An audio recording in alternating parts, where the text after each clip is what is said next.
ভাবে আরে মিয়া, তোমার সন্তানকে তুমি ইংলিশ মিডিয়ামে পড়াও, হ্যাঁ, আর মাদ্রাসার মধ্যে 10 টাকা দিতে গেলে তোমার শরীরের মধ্যে চুলকানি হয়, তাহলে এখন হুজুররা তোমাদের কাছ থেকে টাকা আনবে না, তাহলে হুজুরদের পকেট থেকে ঢুকাইয়া তোমাদের সন্তানকে পড়াইবে?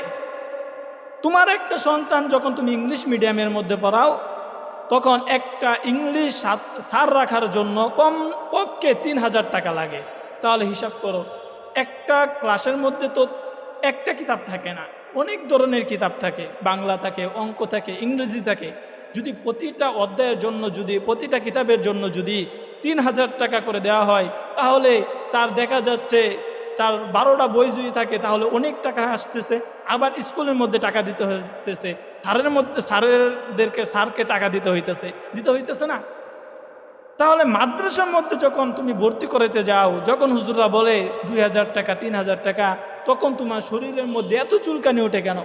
তুমি 3000 টাকা 2000 টাকা মাদ্রাসা দিতে পারো না, আবার তুমি এই ধরনের কথা বলো যে মাদ্রাসার ছাত্ররা বাহিরে যায় কেন? আরে মিয়া, তোমার আকলের সমস্যা, যার কারণে তুমি আজকে এই ধরনের কথা বলতেছো।